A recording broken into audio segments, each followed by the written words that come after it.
And welcome back to Subculture. Well, you might remember a couple of years ago, I went along to see my cousin Vlad at his Melbourne show, and I absolutely loved it. Well, the good news is that he's back in October this year.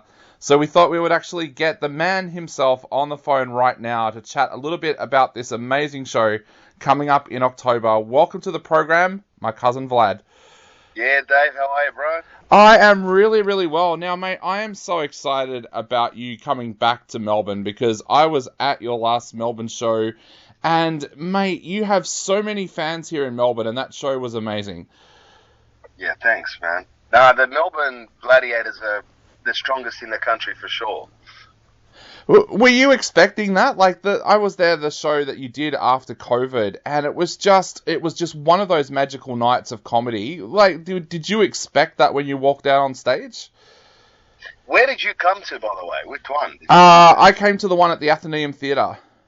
Yeah, yeah. Did I expect it? Nah, not really, man. Like, actually, I kind of did, man. But when I first started doing stand-up in 2021 for my first tour, um, we sold out 5 theatres at the Lithuanian Club, and that was unbelievable. I could not believe that I would even get one theatre, but 5 ended up selling somehow, and the Athenaeum, yeah, I was kind of expecting Melbourne to come through. It was a great night, man. It was. So tell us a little bit about your brand new show. It's, of course, this show is going to be a little bit different because it's called Catastrophe. Tell us a little bit about what you've got planned for this show. Yeah, so let's call it like the end of the trilogy. The first tour was called People Are Gonna Lose It in 21, and the second one was called People Have Lost It and Truly Have, and the third one's called Katastrofa, which is catastrophe in like my language, and Greek and Macedonian, Serbians, we all say Katastrofa. So I just thought I'd call it that to bookend the trilogy, bro, about the culture and how things over the last few years have become a little bit out of control. So this show really goes through, from culture to marriage to online world to, society, workplace, everything that we've experienced over the last few years, and some good shit and some bad stuff as well. Obviously I try to play the balance on it. It feels like every day when we wake up, especially those of us that work in radio, and you wake up of a morning and you're straight on social media to see what's been going on overnight. It feels like the world is getting crazier and crazier every day when you check out stuff online. It must be an absolute treasure chest for you at the moment, being able to write about the stuff that's going on. Oh, for sure, man. It's crazy, man. It's the world. I think, I don't know. You could look at it both ways. I don't want to be a glass half full guy, but I kind of got to be, Yep. in order to write some material. But it is. People have lost it for sure. Well, the edges of people have lost it, and they're the ones that are on socials a lot. So I really feed off seeing some of the trends that are coming and going, and those trends are like the butt of every joke, that I'm doing, obviously. But it's not even jokes, Dave. It's just like I'm just observing stuff and talking about it. Yep. And so I might be old school, you know what I mean? It's like I'm just blown away by what people find super acceptable, and compared to like 10 years ago, which is not that long ago, but it's like, what's happened? Yep. 10 years, bro. I'm spun out. Exactly, yeah. And I think that's what I loved about the show of yours I saw, was that when I was sitting there, it was like, oh yeah, yeah, I feel like that too. Like, you are so great at that observational humor. Tell us a little bit about that journey for you. Like, how did you develop that and over the years, and how have you got to where you are today, where I would say that you're one of the best observationalist humorists in Australia?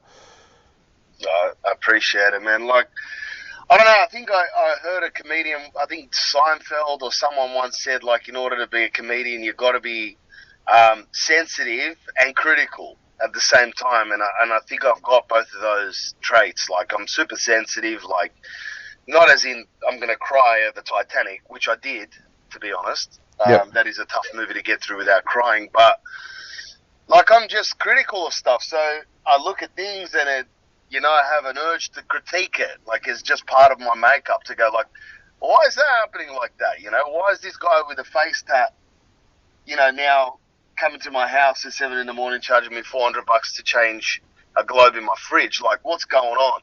Yeah, so I'm critical about stuff, and I try to analyze it. It's all part of that part of my brain, the analytical, observational part of it. So I think it's just in your DNA, bro. Yeah. If you got it, you got it.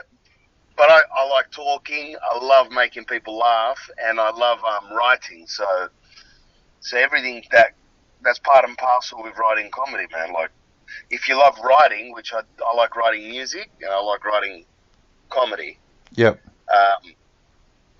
Yeah, I had no other choice but to do this. What else am I going to do? I'm not going to be a plumber. Yeah. So, Yeah. So taking that love and putting it into your show, what was that like when you first walked out on stage in 2021 for your first stand-up night?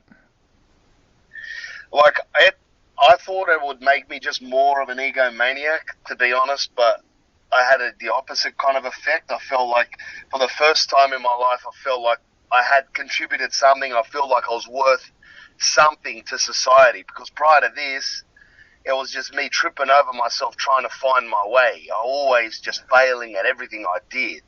And that's my first tour. You weren't there, but the opening 15 minutes is me going through the 5 careers that I got fired in. Yep. And I'm filming a mini-series, where every episode is one of those jobs.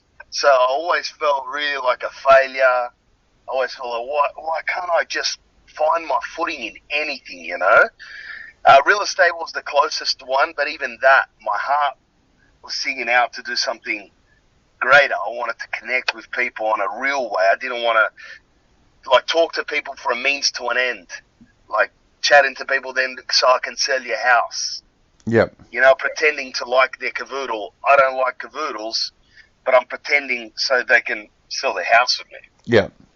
Whereas when I was just doing my comedy, I could just express myself, and then all of a sudden people started going, all right, I don't mind this. And so when I came out, I felt like almost beside myself. Like, surreal is the best word.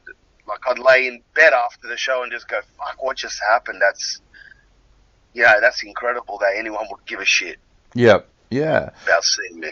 So for the young comedians out there who are listening to our show at the moment, we know that there are a few out there that do. Tell us a little bit about how long it would take you to put together a show like this one.